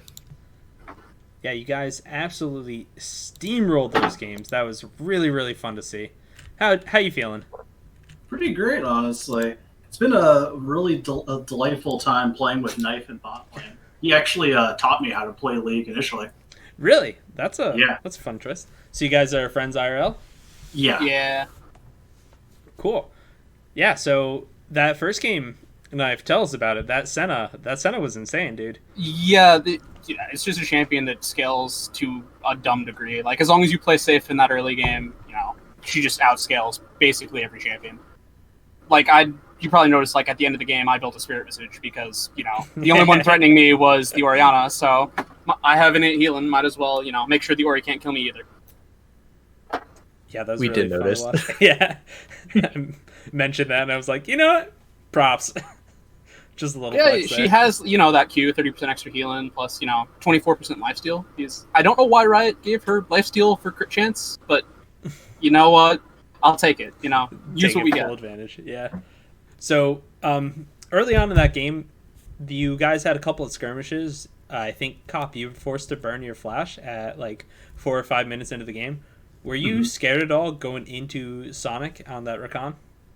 Oh no, he's normally an AD carry main, and whenever someone plays off position, I always like mentally kind of like step them down a little bit in terms of what I would regard an elo expectation, and I'm always up for a challenge too. So when I saw that situation, I was just like, okay, this is gonna be a close one, but it's gonna be really fun, and it definitely was, especially second game for me personally. Yeah, the second game they looked pretty strong there on that Draven Leona combo. Yeah, I loved it.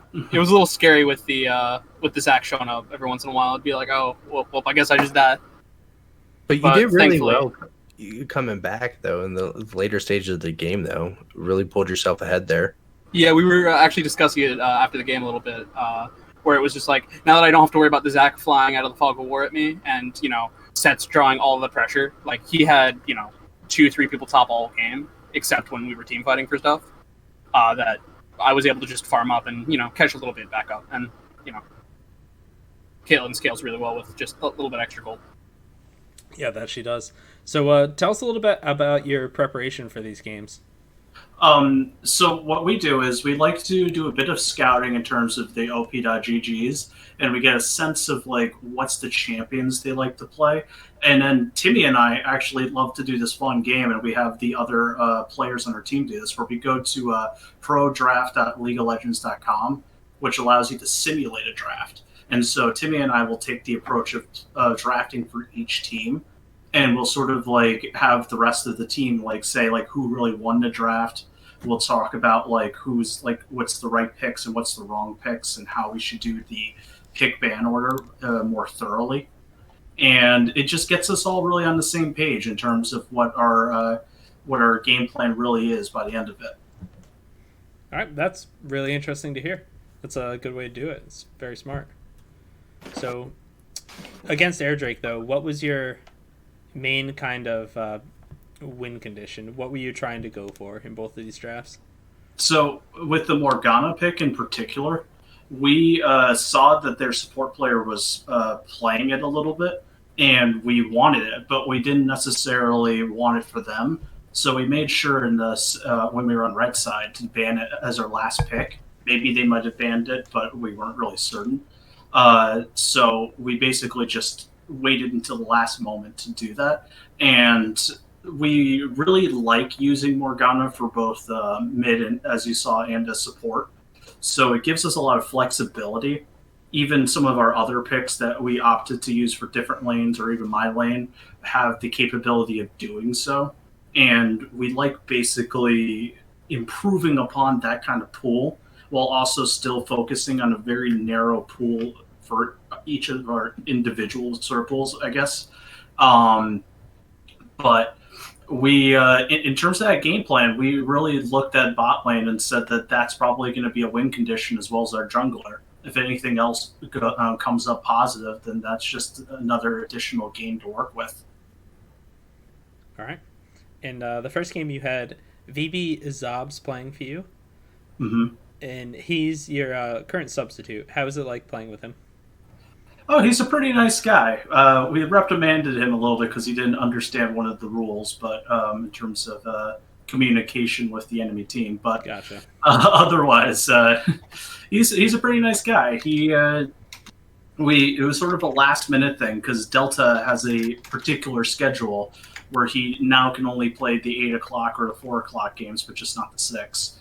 So pretty much he got there on time, and we weren't expecting it, nor was he. So we just said, we're going to still have him, obviously, as the sub for the second game. So we let Zobs have the first game, And we really worked with him and like chatted with him before the game started to really just get a sense of like what he feels comfortable with and identifying what exactly the opposing top laner likes to use.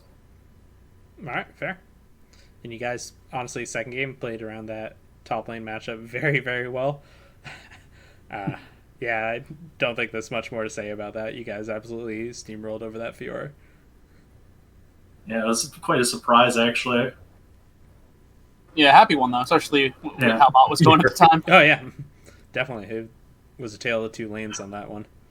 Mm-hmm. Yeah, but Mr. Neat, do you have anything else? No, I think we covered just about everything. All right.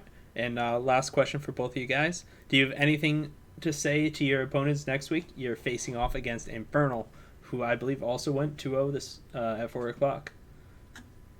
I'm pretty excited. Sable is a good buddy of mine, as is Sneezy, Kazuto. I haven't talked much with Kanabi, but he's always been a really nice guy. And Fat Super Dude, I don't believe I've ever chatted with, but they're a great group of guys who I love playing with from time to time. And I'm really excited to just have a good old fun match or series. Yeah. All right, and Knife? Pretty much the same thing. I don't know everyone quite as well as Cop does. He's obviously been in the league a bit longer than I have. Sadly, they can't ban my Kled anymore, though. But yeah, no, I'm looking forward to it always. Good to have some nice, fun games. You know, hope they go well for both sides. Hopefully we win, but you know. Yeah, we'll have to see. And thank you both for joining us for the interview. Congratulations on your 2-0. It was a pleasure having you. Thank you for having us. See you guys. See ya. And with that, we're going to wrap it up for the night. Thank you, everybody, for joining us. We appreciate having y'all here supporting us. Mr. Neat, Dr. Professor Neat, thank you very much for joining me on this cast. It's such a pleasure, man. Yeah, it was a lot of fun doing it. You know, like I got some mental things. You know, I'll work on for the next time. But it was a lot of fun. I enjoyed it, and I hope to be back. Of course, phenomenal first cast on the Rec League. And once again, thank you very much, everyone. Season 7 is here. We're going to be playing for a couple, I think, 7 weeks straight for the regular season. So stay tuned every Sunday starting at 4 o'clock. Also, stay tuned for Wrecked After Dark. That's at 7 o'clock on Thursdays, and we'll be doing substitute games after that. Get to see your boy play here. Yeah. And if I join us sub on a team, maybe me too. Do it. Yeah, probably not. But again, thank you, everybody. Stay tuned. Remember to like, sub, and follow us on every platform. And we love you all. Have a good night. Good night, everyone.